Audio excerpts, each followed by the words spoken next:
NFL spread picks, week number 17. We already made it week 17. The football season goes by fast every year, so it's no surprise. And I give credit to the NFL for getting through this season. We're very tough circumstances, of course, but it looks like they made it through the regular season at least. There are some more COVID cases, and some playoff teams are being affected. I mean, I saw Devin White, Shaq Barrett, I think, are on the COVID list for the Buccaneers. We saw Alvin Kamara for the Saints, Ryan Fitzpatrick for the Dolphins if they make it. So there's some stuff going on, but hopefully those guys are okay for when the playoffs start. All right, so we'll do the Week 16 recap. No Andrew this week, just me. He is busy today, and it is Saturday, so we got to get this video out. But for Week 16's recap, I went 7-8-1. Andrew went 5-10-1, if my math's correct. So I gained a couple more games there. I'm up by 7 now total. For Minnesota and New Orleans, we both got the win there. Tampa Bay at Detroit, that game was not close, and we took the Lions like a bunch of fools. So we took the loss there. San Fran at Arizona, we both took Arizona, who was favored. They lost the game outright, so 2 losses there. Miami at Las Vegas. The Dolphins won last second, but it was not enough to cover the spread, unfortunately. So that -3 was the L for the Dolphins. Cleveland at the Jets. At the time of the recording, we thought Cleveland had their receivers. Then the late COVID news came out, but they might have lost that game regardless. They did not look too good, the Cleveland Browns, but it is tough to play with guys off the street, so I get that. Jets won the game outright. We take the loss there. Giants at the Ravens. Baltimore was -11. They got the win there by like 15, 16 or something, so we got the win there with Baltimore. Cincinnati at Houston. I was feeling good about Houston. I had them as my favorite bet, or one of my favorite bets. Both my favorite bets lost. I think all of our favorite bets lost. That was an 0-4 week for us. Yikes. But anyway, I took the Texans. They lost by like 3 or 4. The Bengals had a good rushing attack that game because the Texans could not stop the run for anything. So Andrew got the win there with the Bengals. Chicago at Jacksonville. Chicago was a -7.5. They won that game by like 30-something points, so that was an easy win right there. Atlanta at KC. I took the Falcons. Andrew took the Chiefs, and that game should have went to overtime, but Younghoe Koo missed the field goal. The Chiefs escaped with a win, so I got the win there with the spread there for the Falcons. Indianapolis at Pittsburgh. Indianapolis was a -1.5, and that looked very good for a majority of that game. It was like 21-7 or even 24-7 at one point. The Steelers came back. They won that game, so I got the win there. Andrew took the loss with his Colts. Denver at Los Angeles Chargers. It was a -3 for the Chargers. The Chargers won by 3, so that was a push or a tie, as I put it here, so we both got a tie there. Carolina at Washington. Washington was a -1. They lost that game outright. Dwayne Haskins looked terrible. He's now off the team, so hopefully he lands on his feet somewhere, but that was a rough game. So Washington got the loss. I got the loss. Andrew got the win there with the Panthers. Los Angeles Rams at Seattle. Jared Goff gets hurt pretty late. Darrell Henderson got hurt as well. Seattle did enough offensively to win that game by a little bit, so they won that. I got the win there. Andrew got the loss with his Rams. Philadelphia Eagles. They're at the Dallas Cowboys, or they were the Dallas Cowboys. Philadelphia was a -2.5. They lost the game outright, of course, so we both took the L there. Tennessee at Green Bay. I felt very good about Tennessee running against the Packers defense with Derrick Henry. They went all out to stop him. They did what they did. They were great on offense, and Devontae Adams is amazing. So I was wrong there. Green Bay had a great game. They won by a lot more than 3.5, so they got the win there. We both took the loss. Buffalo at New England. I got the win there with Buffalo, who won 38-7 or 38-9. It was a pretty big score. So yeah, I got the win there. Andrew got the loss, and now I'm up by 7 games going into the final week of the year. And I think we're going to do this in the playoffs as well, so it's not over yet, but at least it's looking good for me so far. So anyway, on to week number 17 now. We start with the Miami Dolphins at the Buffalo Bills. The Bills, I believe, are they might bench their guys at halftime or something like that. I don't think their starters play the full game. There's a chance because I think they might be playing for the 2 or 3 seed. They won't get that bye because remember, this year the playoff format's different. It's 1 team in each conference gets a bye, not 2. So the Bills technically have nothing to play for, but you might as well try for the 2 seed. I guess that makes the most sense. But anyway, I'm taking the Bills. Andrew's taking the Dolphins there.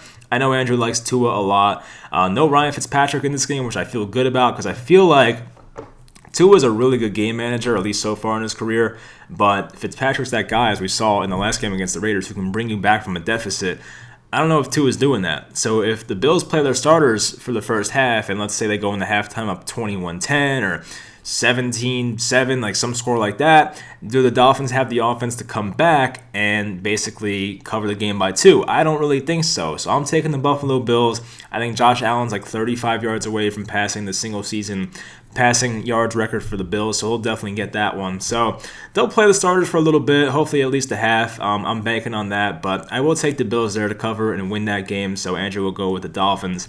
Next game is Baltimore at Cincinnati. Baltimore's a -12. Now, I'm taking the Cincinnati Bengals here. I don't feel good about it, but it is 12 points, which is a lot. And the reason I'm fearing that is because the Ravens usually tend to beat up on bad teams.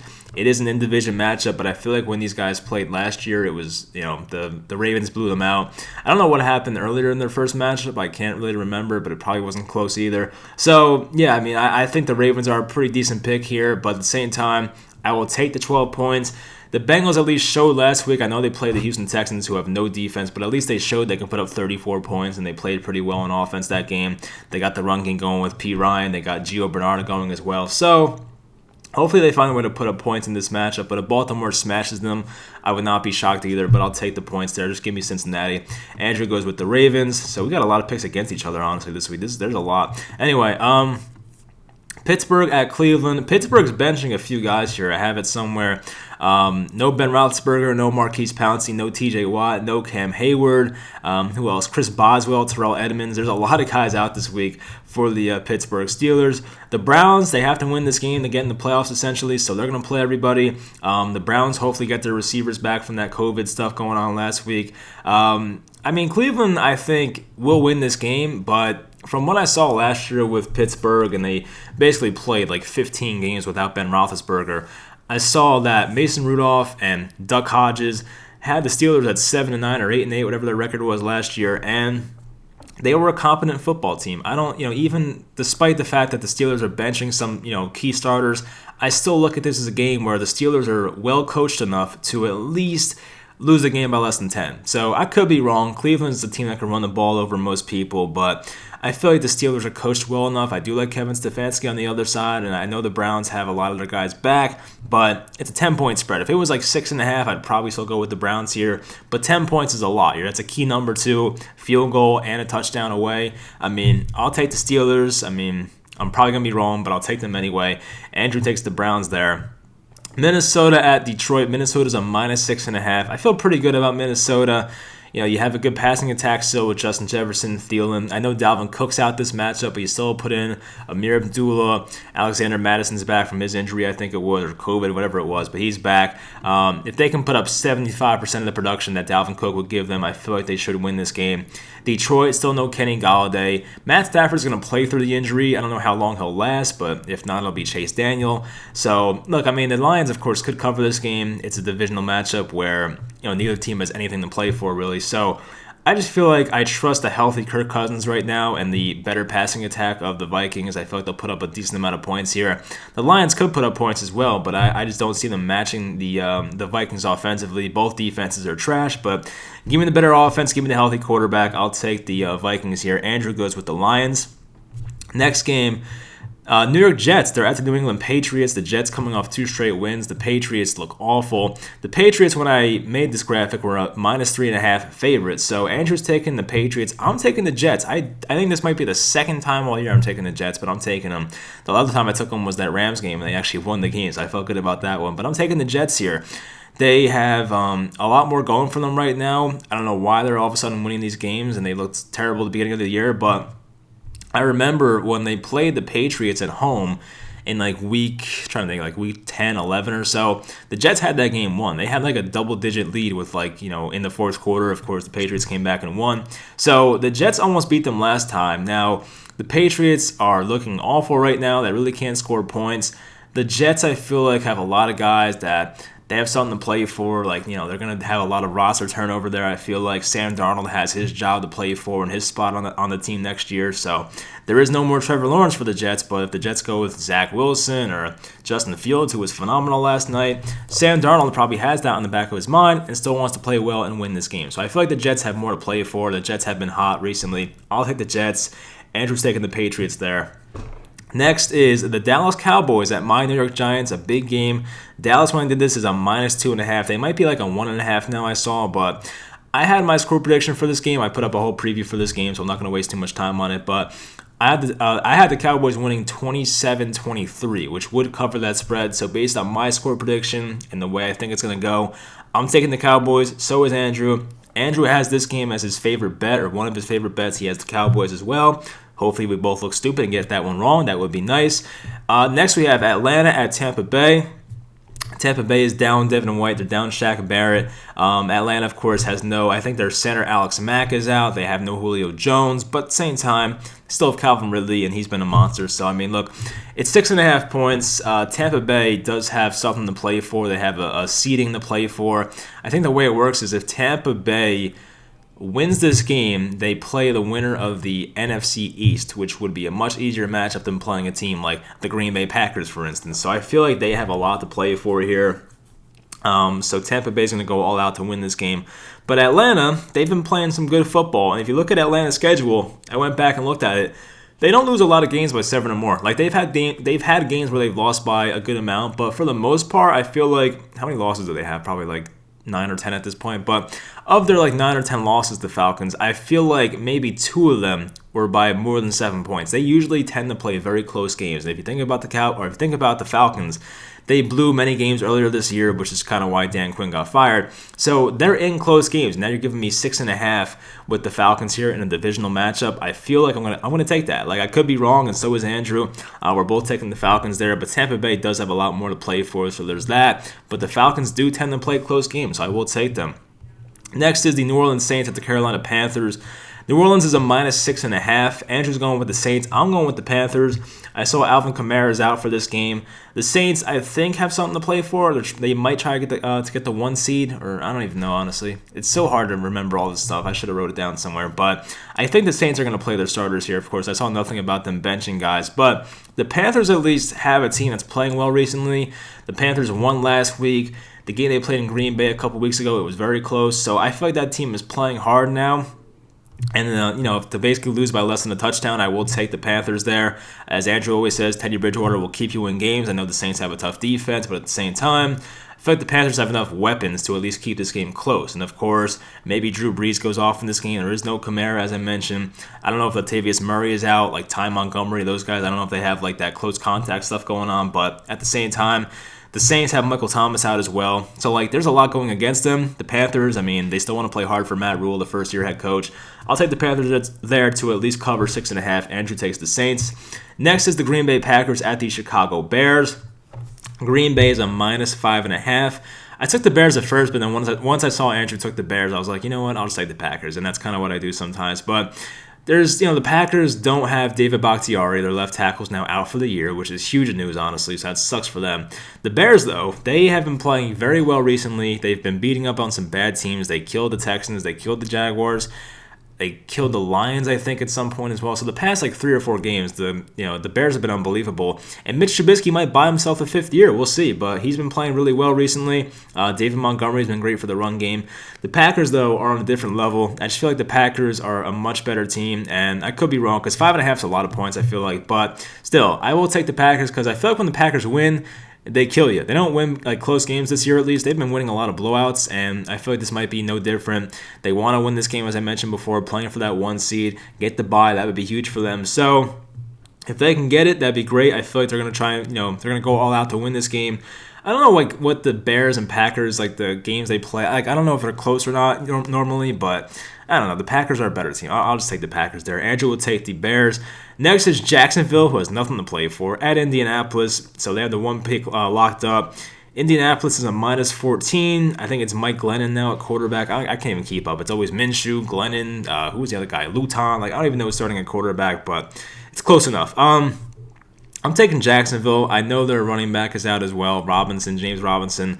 But at the same time, Jacksonville, I know they suck, but 14 points is a ton, and the Colts are a team that I feel like they've had some really good offensive outings this year, but I just feel like I know it's a must-win game as well. I just feel like that's a lot of points, 14. I don't really trust the Colts to win by that many. And if you remember, 17 weeks back, the Jaguars actually beat the Colts. I know it was a much different circumstance, and it was a healthy Minshew, and the Jaguars were at least playing good football at that one time. But now it's basically 15 straight losses at this point, or 14. So I don't know. I'm going to take the Jaguars. I mean, 14's a ton, so I will take the Jaguars and hope they, at least stay competitive for 3 quarters and then finally lose at the end. But the Colts probably win this game. But Andrew's going to take the Colts to cover 14. So Andrew takes the Colts a lot. Not a surprise there, but I'm taking the Jaguars.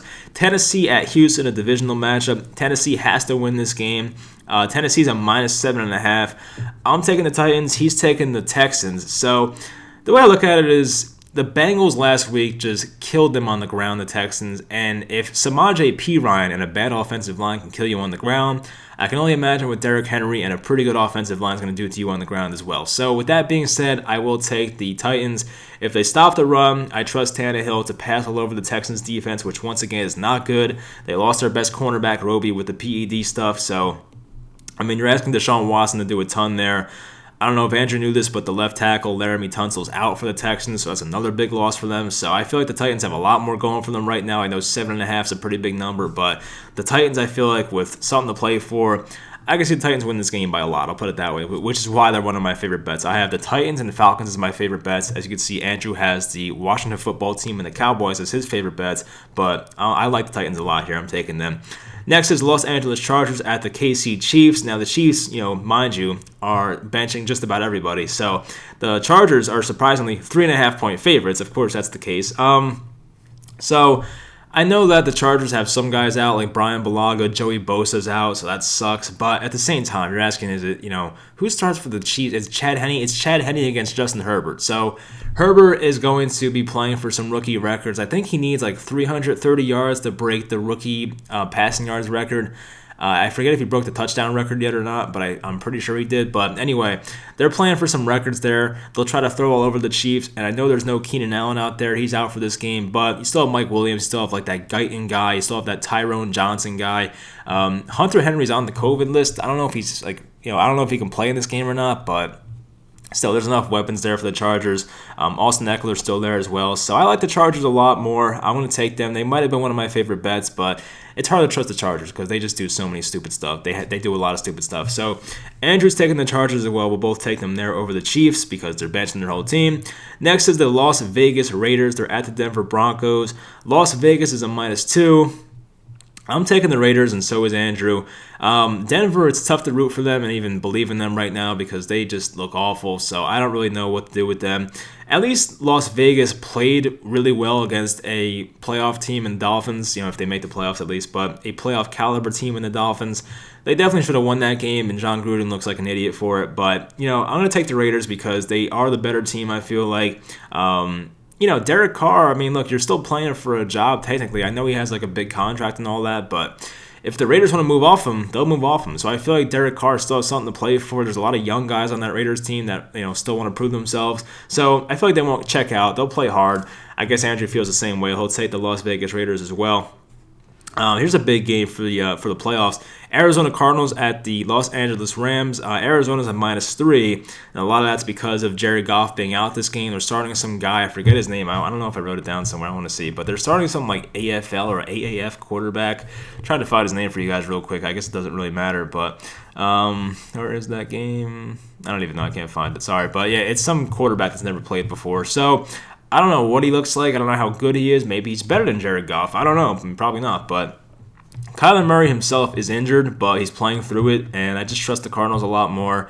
I know they're the road team here, but the Cardinals have the healthy quarterback. Well, not healthy, but the quarterback that's playing, and the Rams don't. I feel like both defenses, they're up and down, so there is that. The Rams, I think Cooper Kupp might be out for this game, which is pretty big for them. So it's Robert Woods and Josh Reynolds and Van Jefferson, but not having Cooper Kupp's a pretty big loss. So there is that. And for the Cardinals, they have a team that sometimes plays well offensively. They had good offensive games against the Eagles and the Giants recently.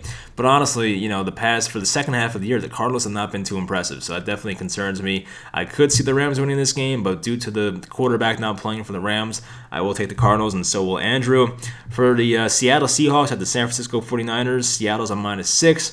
I forget if Seattle has something to play for. I guess they do for seeding, but I think they made the playoffs anyway. They won the division, I saw, so they're definitely in the playoffs, but maybe a better seed if they win here. So we're both taking the Niners here, me and Andrew. The Niners got George Kittle back. They don't really have much going on at quarterback with C.J. Beathard and my guy Josh Rosen right here, backing him up. But I don't know. I just feel like the Niners, they're a tough team to gauge because the Niners either look like crap or they just play teams really competitively. Yeah, that was tough. Anyway, so I'm going to take the Niners. It could be wrong, but I just feel like they're good enough offensively. Their defense is not too bad. The loss of Nick Bosa killed them this year. We all know that. But their defense is still not awful. So, I mean, as long as they don't turn the ball over, which they did against Dallas a couple weeks ago, then they should be fine. I mean, 6 points is a lot. Divisional matchup. I don't know. I trust Kyle Shanahan, so I'll take the Niners, and so is Andrew. And for a big Sunday night matchup, Washington football team, Philadelphia Eagles. Washington was a -1.5 at the time, so they might be even bigger favorites now because I saw the Eagles injury report, and it is rough. Like, they have a lot of guys missing that game, like Deshaun Jackson, Fletcher Cox. I think Miles Sanders is out as well. Like, they have a lot of guys out this game, honestly. So the left tackle as well. I forget the guy's name, but their left tackle for the Eagles is out. So Washington should get Alex Smith back. Definitely helps them, and not having Dwayne Haskins will help them as well. Hate to take shots at the guy, but it's true. So yeah, I'm going to take Washington, and so is Andrew. As I mentioned, Washington is one of Andrew's favorite bets, so I get why. Philly has nothing to play for. If they lose, they get the better draft pick. I don't think the players care, but I mean, still, they don't have much of a roster out there right now. A lot of guys are hurt, so I don't know. If Washington has a division to play for, I feel like Ron Rivera, a veteran coach, will get them up for that game. If not, it's a pretty bad look if they lose to the Eagles. But hey, Jalen Hurts is impressive. He does fumble the ball a lot. He does turn the ball over a lot, but he is impressive. A lot of high-end plays from that guy. So if he can just, not turn the ball over and make big plays, then I can see the Eagles winning this game. But at the same time, Washington is the team with a much better defense. They can get to the quarterback. I just feel like I have to take Washington here. So I'm sorry, but I got to do it. Anyway, that will do it. I went over the favorite bets. Falcons and Titans for me. Washington and the Cowboys for Andrew. I'm up by 7 games. Hopefully that continues. I don't know what to feel about some of these games, honestly. Some of them are tough. I mean, of course, Week 17 is tough because you don't know who's going to bench, what coach is benching who, and what team is not playing for something. And there might be some players that get hurt in the first quarter and might be done because they have nothing to play for. For instance, if Austin Eckler got hurt in the first quarter, you're done. If Josh Jacobs got hurt in the first quarter, you're done. It's just stuff like that. If Calvin Ridley got hurt in the first quarter, you're done. So they're not going to rush these guys back. So a lot of it's confusing for Week 17, but we'll try our best here, and hopefully these picks are good enough. But hopefully you guys enjoyed. We'll be back next week for the playoffs. Me and Andrew will be here, hopefully. But hopefully you guys enjoy this video, and I'll talk to you next time.